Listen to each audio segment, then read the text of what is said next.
Today, we're not here to listen to my stories, but today we're here, Melissa and I have asked Kristen Leggett to come from DHS, and Kristen is from District 2 of Multnomah County, Diversity and Equity Manager and Volunteer Program Supervisor with the Oregon Department of Human Services. So some of you are familiar with Talonica, Washington. Talonica now has taken on additional responsibilities. So we've got to know more people from DHS.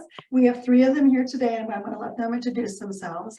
But generally, the gist is that there's a lot of things I think that are changing pretty quickly in the foster care community. We thought it would be a really good time for us to kind of freshen up our information about that. So we're going to get it from the horse's mouth, and the horse's name right now is Kristen.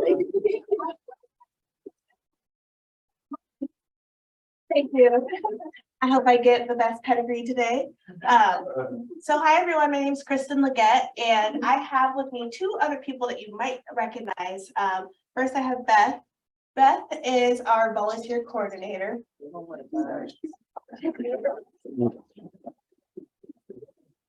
As you all heard, Talonica, Washington, who was our representative previously, has taken on additional responsibilities. And so we have hired a volunteer coordinator to take on some of those tasks. Beth has been in her position for about a month now. And so brand new. We're happy to have her and encourage her as we are transitioning. We also have Kaylin Smith. And Kaylin, she is employed by Oregon Department of Human Services. She is a CPC, so that's a community partnership coordinator, and she works on our self-sufficiency side. And self-sufficiency is where Oregonians can go if they need food, cash assistance, job assistance, daycare assistance, assistance navigating resources around domestic violence, poverty. Missing anything? Yeah, pretty much. Okay. And Kaylin has also interned with myself and the volunteer program. So she helped do a lot of the coordination for our holiday event.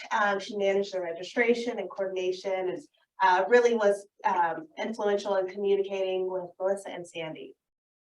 So this is our small team. As Sandy shared, we have transitioned our leadership, and also as an agency, we've transitioned and developed some really firm strategies that have changed the way child welfare looks. And so I want to share that with you because essentially it changes how maybe the number of the population that you all might be expecting or working with us on.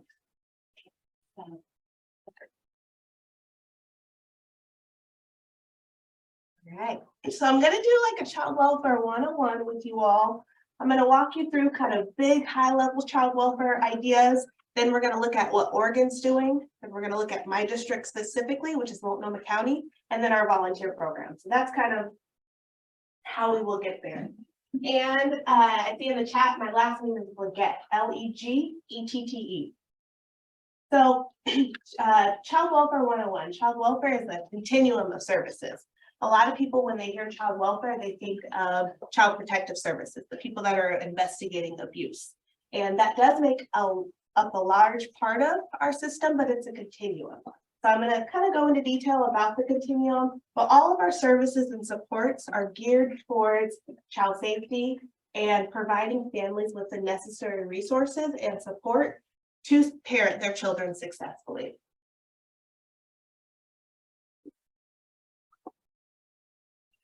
Okay, so what do we as ODHS employees do? Child welfare, we support and or coordinate all right, thank you. Support and coordinate services to prevent child abuse or neglect. And I'll kind of define child abuse and neglect in a moment for you all.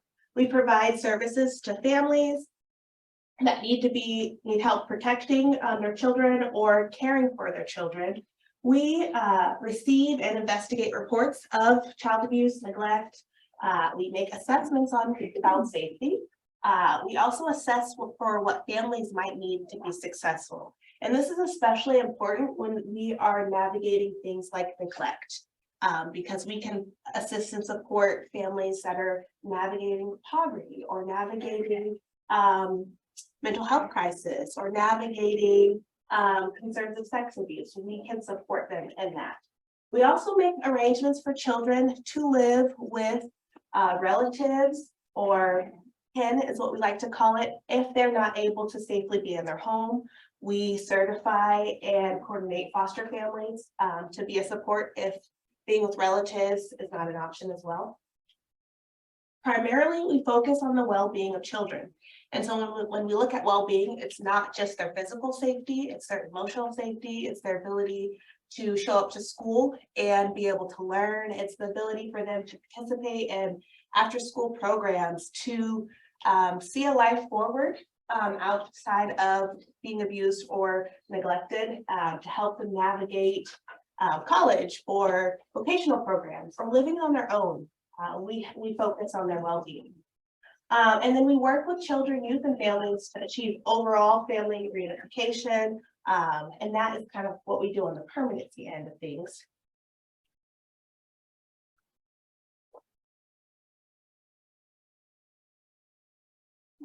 I tend to get clicker happy, so I'm waiting.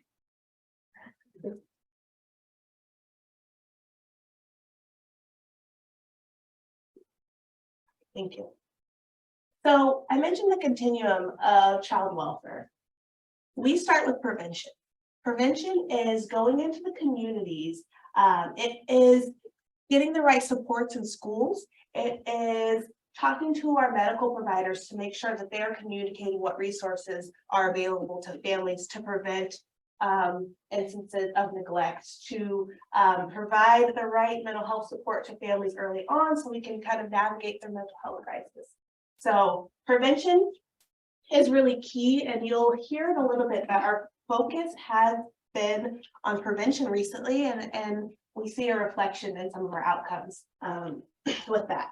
And then the next biggest part of our continuum is child protective services. And I think that's what most people know us for. But in that we investigate child abuse, we investigate neglect, and neglect are things that you would consider as what makes someone adequate to provide and protect for a child. And neglect is not always black and white. It's not always easy to define it or explain it or to identify it. And so this is one of the areas where we're most challenged, and also an area where we can see a lot of bias come in from our community, from people that are calling in reports, from people that are concerned about family. We see a lot of bias that comes along in this area. We also support and investigate emotional abuse, whether this is from within families or communities. Because again, we focus on child well-being, so we don't want to ignore the emotional toll that it can have on our children and families. We focus on sex abuse and, of course, physical abuse. Now, permanency services, this is the end of the continuum. So, and I'll walk you through what a life of a child and our system might look like in a moment, but with permanency, that's when we're looking at reunification. So if a child has been removed, how are we supporting the family to return to home, to reunify with their parents, to address the needs that cause the child to have to be removed from their family of origin or their home. We also focus on adoption. So if a child is not able to return home, then are we adopting them into their foster family or relatives or community? Guardianship is a less permanent option. It's not as binding as an adoption, but that's another legal pathway for us to have permanency. And then, of course, aging out. This is the pathway that we don't want any of our children to go to. We want to be provided permanency prior to leading up to them aging out. And aging out can be when a child turns 18. However, we have laws and policies that allow us to care and provide services for children all the way up until 21. Let's get to a child's journey. So I'm going to kind of bridge some of the concepts that I just mentioned, so you can kind of see what it might be like for a child entering care.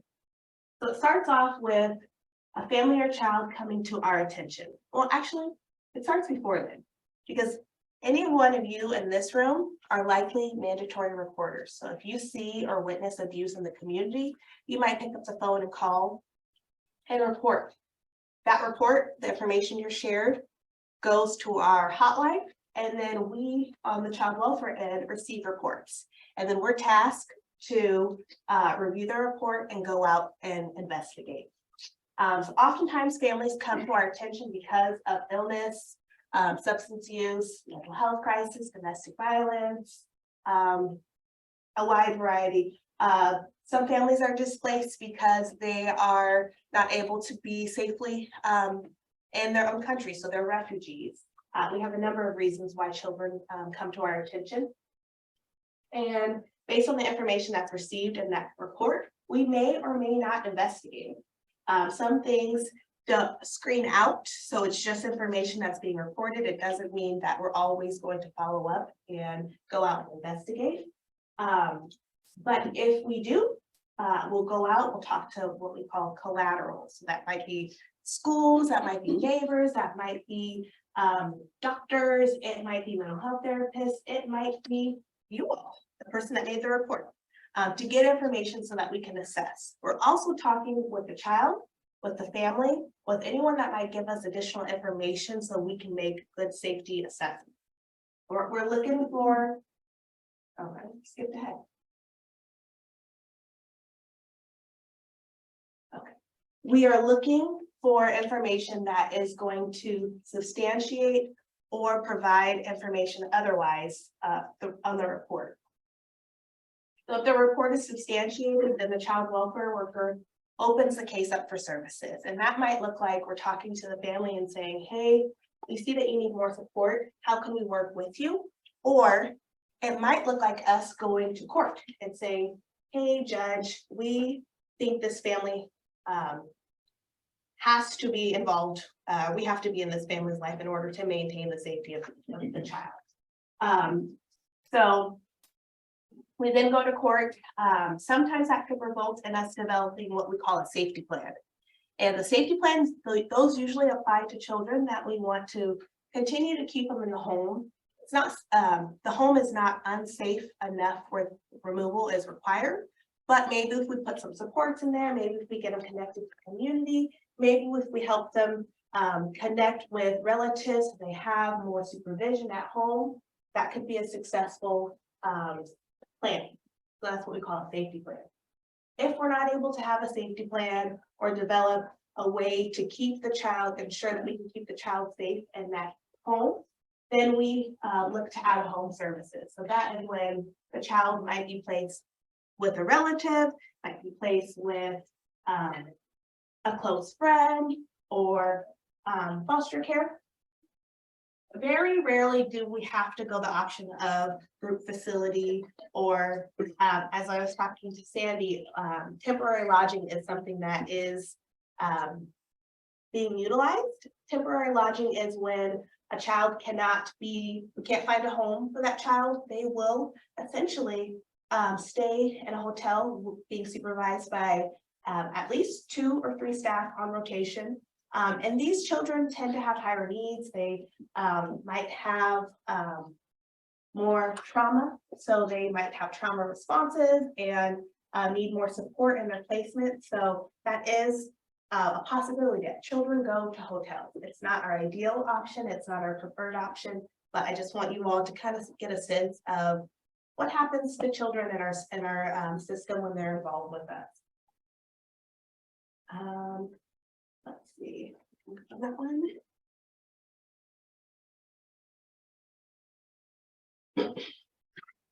So our foster families, we recruit them, we train them, we support them, and they tend to come from the community. They tend to come from families that have already recommended or have been foster parents and they're recommending to their peers. So that's usually how we get our foster parents recruited in.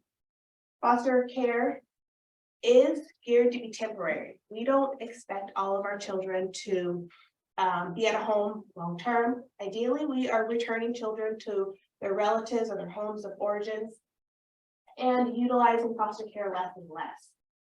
We've actually even changed the name of our what we used to call foster parents, and now they're called resource parents, so that we're really changing kind of the intention and hope out of that relation so that they're being utilized more as a resource and support to families or to our system in general. Let's see, so some children do go into foster placement, and that's when we begin to work on reunification from day one when they're removed. So that might mean talking with the family, what services and support related to substance abuse, mental health, family stability, housing. It might mean food. It might mean a number of things. And I think it's not always one thing. It's a little more complicated. Us as humans, we are complex. We're onions. So it might be a substance abuse, and it might be a poverty issue, and it might be a lot of things. So that's when really knowing the individual's needs and what our community can provide is going to help us get closer to supporting the families in the way they need. Let's see. So we start off working with reunification and getting families back together. We can't do that, then we'll look at adoption. Again, looking at supporting familial relationships first, looking at friends or long-term family members or friends, extended family after that. And then if we cannot find a relative placement, then maybe move for adoption by the resource or foster parent and go that route. I talked a little bit about guardianship, but that's just another legal route to have permanency. This usually happens for older teenagers that don't necessarily want to cut ties with their biological families. They don't want to sever those relationships. And so we tend to have discussions about how do we have ongoing relationships, how do we support that youth in that way without severing ties. And then if none of these are a viable option, as I shared earlier, then we look at how to support them with a planned permanent living arrangements. And that usually is for our children that are aging out. So how are we connecting them to other supports like self-sufficiency so that they have a steady income, they have cash assistance or food resources available to them. But again, this is like the last option that we want to go towards.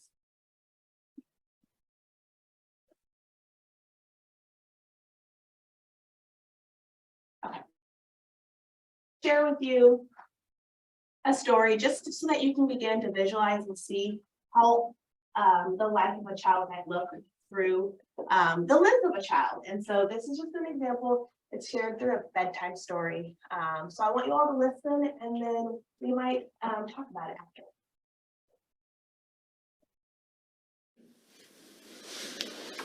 Can you tell me a story? All right, but then you need to go to sleep. Deal?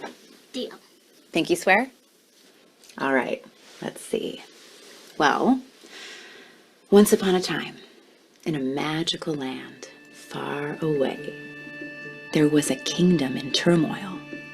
In the kingdom, there lived a brave princess. This was no ordinary princess, but I'll get to that part later. The time came when the brave princess had to flee the kingdom. A kind knight led her to safety, and there he called the people of the country to come together to care for the girl.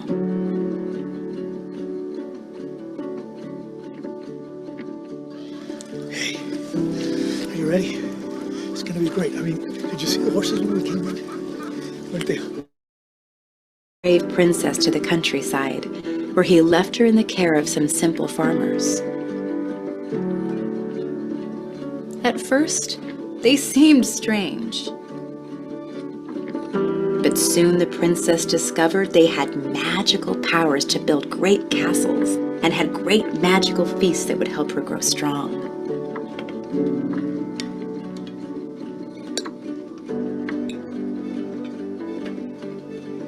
Together, they had adventures and explored the countryside, and the brave princess grew even more brave.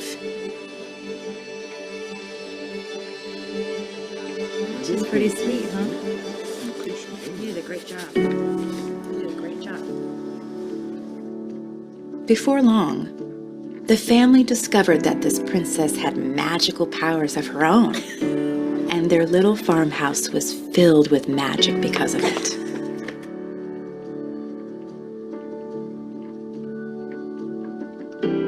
After some time, the queen began to visit the princess and the simple farmers.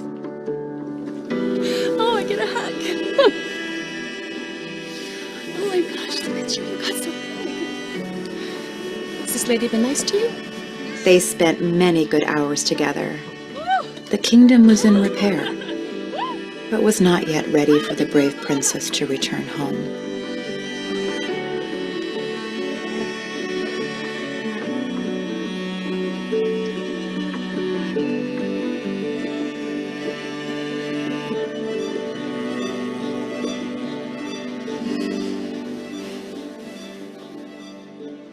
But someday, perhaps soon, the kingdom will be ready, and the princess will return, and the queen will receive her with all the royal fanfare that's worthy of her beauty. Mommy! So good to see you. You look so beautiful.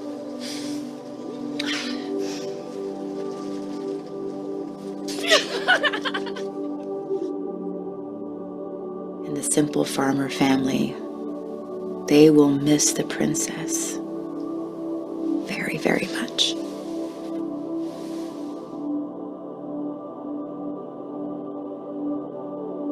Above all, they will always be glad to have had the privilege of loving such a strong, beautiful, and brave princess.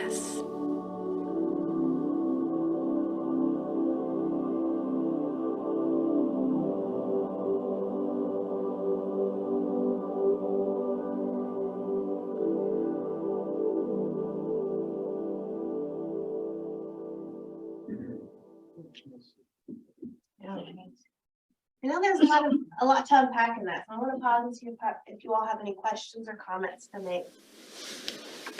Can you tell me a story? All right. Yeah, go ahead. I have a multi-part question, dealing with, before the kids get in, and then once they get out of the system. What's the primary way you find out that a kid needs your services?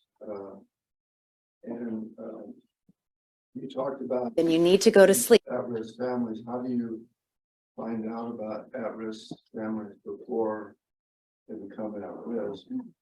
And then I assume that when the kid gets out of the system at age 18, do you do any follow-up to find out if what you were doing is successful, and that the kid maybe 5 or 10 years later had success, or whether they had some of the same problems that caused them to go into your system? Great question. The first part, how do we know a family's at risk? We know it from our mandatory reporters. We know it from schools. We know it from doctors. We know it from neighbors, from the community. That's how we find out. If a family has history, they're probably more likely to be visible in those other areas. And so that's where people like you all, people that work in schools, people that work at hospitals, daycares, that's where we're getting that information from, directly from them. And then there are a few studies nationwide, and I think one that was done in Oregon that tracks or does what we call longevity studies on youth in care. And those overall statistics and numbers, this really kind of, if a child has, I'm not quoting this perfectly, but if a child has 2 long-lasting relationships with supportive adults, they're less likely to be involved in other systems like juvenile justice, law enforcement, the things that would be considered at risk. And so when you look at children that age out, do they have those two firm relationships in their lives that are going to be there to support them, to mentor them, to help them navigate? Probably less likely if they're aging out of our system. And so we tend to focus on permanency that includes adoption, permanency that includes guardianship, where there is an adult, a stabilizing factor in that child's life, so that they don't have the same adverse outcomes as children that age out of our system that don't have those long-lasting relationships. So I can't give you statistics off the top of my head, but there are longevity studies that do track children that age out of care. And one of the biggest takeaways is having two stable adults in your life is going to mitigate some of those outcomes. Do you give your resource families trauma-informed training? Yes, okay, we do. We have, each district has their own training departments or units, and they also kind of funnel up to the statewide one. So information gets trickled down from the top and also from the bottom. But we have a wonderful foster parent trainer named Donna Thomas, and I hope that you all know her name, because I think that's a really great place to partner.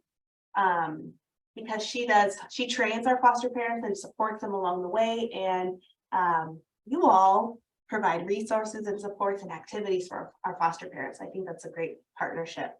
But yeah, we do training for them. Said earlier that we are all mandatory reporters. That was a little bit startling to me. But I mean, I can think of many instances, for instance, I get a grocery store and I see a parent maybe being pretty harsh with a child, and I mean to the point maybe of maybe a spanking or what have you. And I mean, at what point in time do you do something? I mean, do you speak to the parent? Yes. That way? I do have a slide later on that addresses mandatory reporting, and if there's video on it, I included it, but I didn't think I would have enough time today. But I might play it just so you all have a good understanding. And I say you all might be mandatory reporters. I don't know what your professional roles are, but when you put your volunteer hat on, you absolutely become a mandatory reporter. So when you show up to our events, if you see something, you got to report it. If you see something, you have to share it. And that might be an opportunity for us to kind of support you and do some more training with you all. Not to say that we anticipate you all might witness abuse or neglect or have to report it, but I do want you all to be prepared should you come encounter with that. So maybe that'll be a follow-up discussion if you're curious about it. Can someone lose their children or child only because of poverty issues? So let's say they can't afford a coat and it's cold or something like that. I mean, Absolutely not. But I will say that bias exists everywhere. People show up with their own preconceived ideas and ways that people should act or behave without knowing their circumstances. So that could show up in someone that's making a phone call. Your bias can show up. It could show up if I'm knocking on your door to investigate. I might think, well, in my family, when I grew up, we ate 3 meals. And so if you're not able to provide 3 meals a day, that's on you. You know, our bias can show up and prevent us from making fair decisions about what we actually see. And that's something that we're working on in our agency to make sure that the staff are aware of their bias and how it can show up and affect really important decisions. So ideally, no, someone should not have their children removed or completely terminated because of poverty, but we do know that bias gets in the way of really important decisions, and we're trying to mitigate that. You hear that? You said that it's important when they age out that they have a relationship with 2 people. So do you work with boys and girls clubs? So that they could have somebody outside of that resource family? Yeah, we do. Boys Club is a big partnership. It's often one that we connect children with. We're also working with agencies like SEI. We have full units that, I think ours is called the Family Resource Team on Child Welfare. Self-Sufficiency also has their own resource team. Kaylin works for the CPCs, and they gather resources for our families that are served in self-sufficiency. So we do reach out to the community so that we can support children's well-being in those relationships, and then share with our workers to pass that information to get their kids connected and resourced. Go ahead. This club has worked with stopping juvenile sex trafficking for a long time.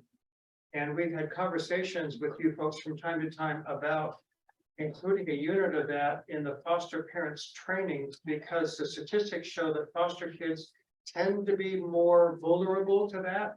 And I'm wondering if that's part of the training that you do with parents now. Absolutely. Well, I actually just learned that you all have a focus on that from talking with Melissa earlier, and my mind went, oh my gosh, so many opportunities there. Because we also have what we call a CSEC unit, so it's sexually exploited. I don't know what full acronym, but it's our workers are specifically trained. They have the trauma-informed training. They have additional support, smaller caseloads to work with children that have been victims to sex trafficking. So when Melissa shared with me, I'm like, oh, we have so many opportunities to collaborate on that, whether it is just sharing information at some of the events that we have so that youth and our resource parents have access to it, or other type of partnerships. So I am kind of excited to see where our common interests align and how we can support you through that. Okay, can you get my slides back up? I'm going to try to catch us up. Okay. We got a few more, and I'm just going to catch us up to speed. And Melissa, you can share the slides with everyone. Yeah. Okay, so this is a visual. Yes, thank you. This is a visual that just kind of walks you through so you can see what the life of a child might navigate if they're in our system. We already kind of talked through this, and then the video kind of highlighted that, so I won't share this in detail, but if you are a visual person and you want to get a sense of each step of the way, this is what it looks like.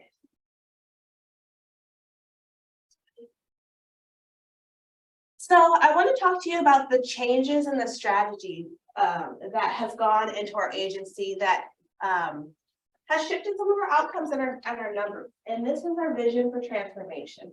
Our vision for transformation is based on the belief that children grow up and do better, have a stronger sense of well-being when they are supported with cultural wisdom, when there are communities around them that build their resiliency up, when their voice is amplified, when we are providing families with self-determination. And so we have shifted our priorities as an agency. I wanted to share that with you all so you can see our areas of focus and areas where we can continue to collaborate around. Can you play this video?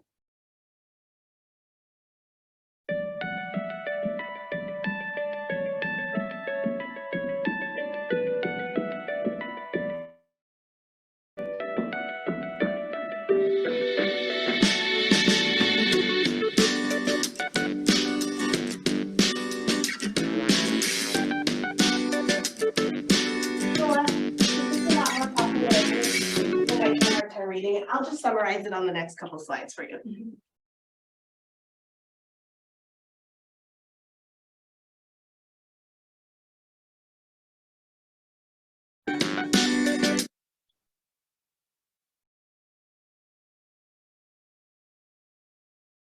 So essentially our vision for transformation is how we are going to transform our structure, how we are going to be different with our communities. Because if you ever have personally been involved in child welfare, we don't always treat our community and people in the right way. We've done a lot of damage when we show up with our bias, with our judgments, with assumptions that we have towards family.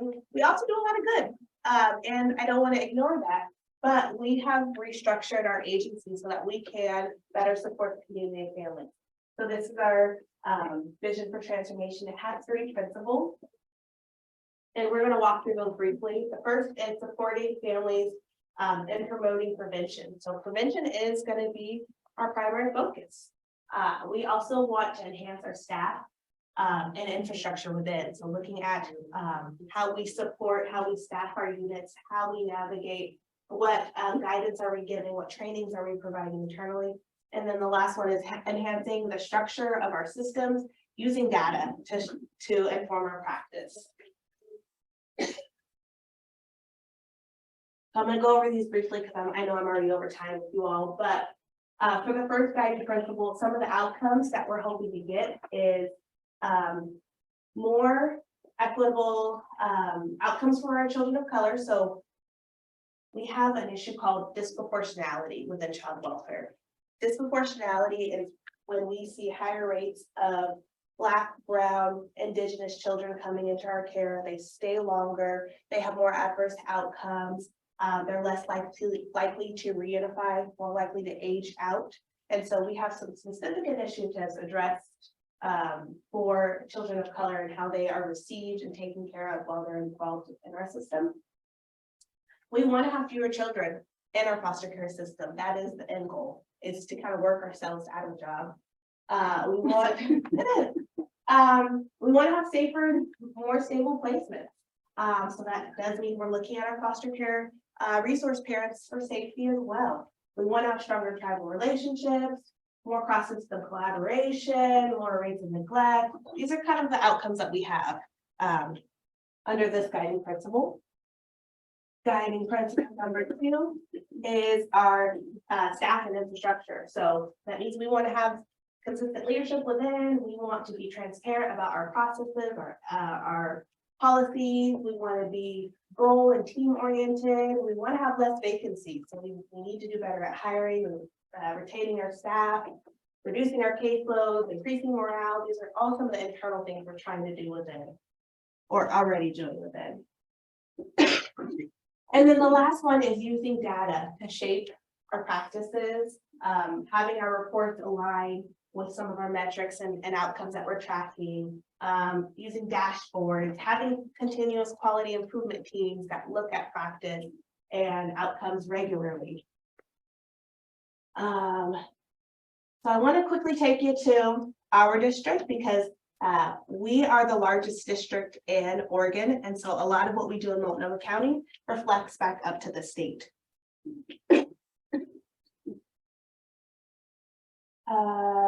So in our district, we have 4 priorities that stem from the vision for transformation. We want to make sure that our workforce is thriving. We want to make sure that we're creating an environment that is anti-racist, that is inclusive, that focuses on equity. We want to support our families and communities to thrive. And then also we want to have better partnerships with our community.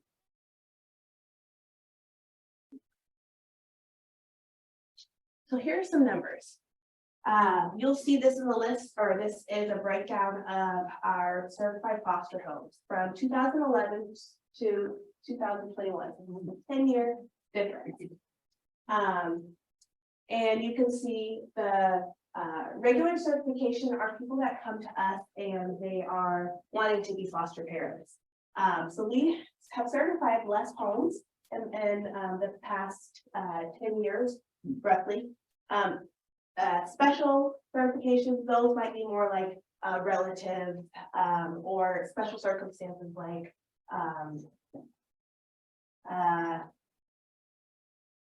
family, friends and families. And so we are certifying less homes because there's less of a need. And so I want to share this information so you can begin to see the changes and how the changes we've made within impact the families that we serve now. Another point of information that's helpful for you all to see is over the last 10 years, essentially, we are seeing a reduction in children that come in our system. So you can see demographics for age 0 to 5, we have a big reduction in that.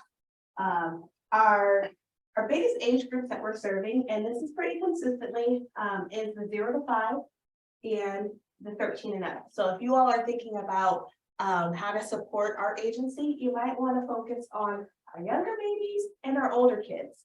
I will share with you, people are always thinking about our younger babies. They're always covered. We're always going to be thinking about the birth to 5. There's a lot of initiatives that focus on that. But you can see a reduction in our kids over the last 10 years.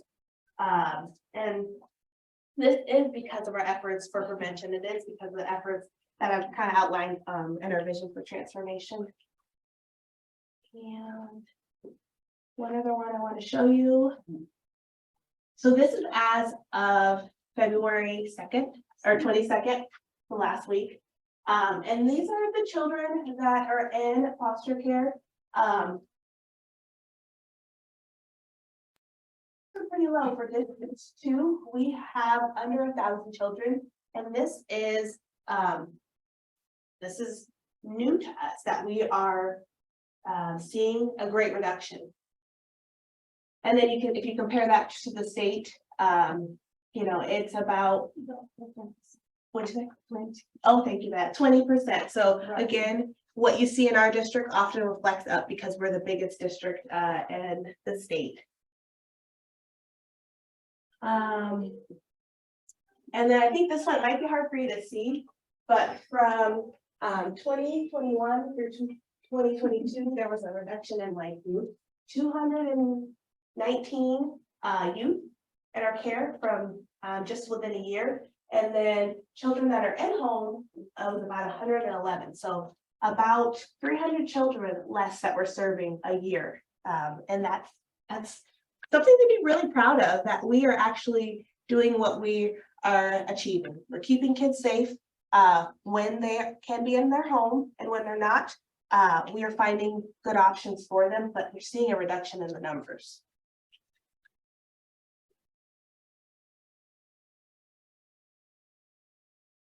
Okay, so that's a little bit about child welfare, and I want Beth to quickly walk us through our volunteer program just so that you can hear what we do. But Beth, I know I probably take up most of the time.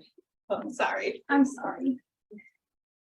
So I'm Beth, and you can tell I have an accent. So if you have any problem understanding me, you can ask after, ask for clarifications, and I will gladly answer. And also, this is my first presentation, so I'm pretty fresh on it. I told Kaylin that I feel like an 8th grader, you know, like with braces and be like, so this is our mission statement for the program for the whole state, and our work focuses on community engagement, as we are doing here right now, coordinating special events like the holiday party that we have at the end of the year. It's one of them, and recruitment and retention of interns and volunteers is where I come and ask the guys like, hey, can you come and do our party for free?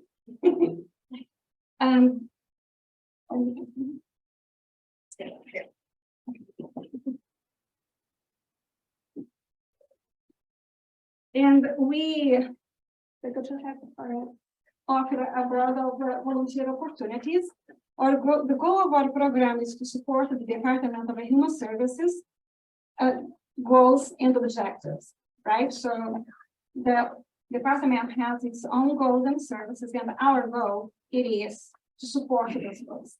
We accomplish that by working as a bridge between our district and volunteers by matching their skills with the needs of our department. We also do that by promoting opportunities to volunteer on a regular basis and on events, by offering some of the trainings offered to employees to our volunteers in Rotary. Also by working closely with community partners. We also accomplish that by recognizing volunteers as a valuable part of the community and maintaining an ongoing relationship with our community partnership to meet local needs and by always looking for opportunities to create new ones. I think it's going.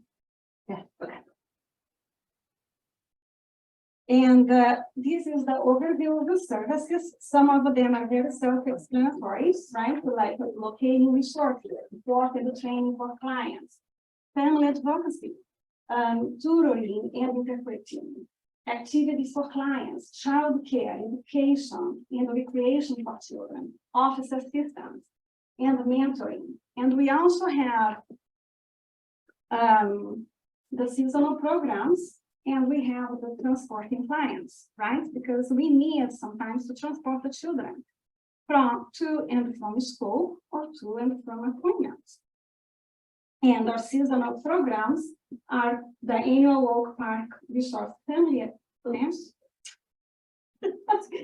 And I will read from here, the Walk Park Resort Family Event, the Rotary Club Resource Family Event, and the Toys for Tots Family Resource Family Event. Next one, yeah, say that. The benefits, why we should volunteer. As a volunteer, we have an opportunity to closely participate in the daily lives of the children we serve. And that is amazing.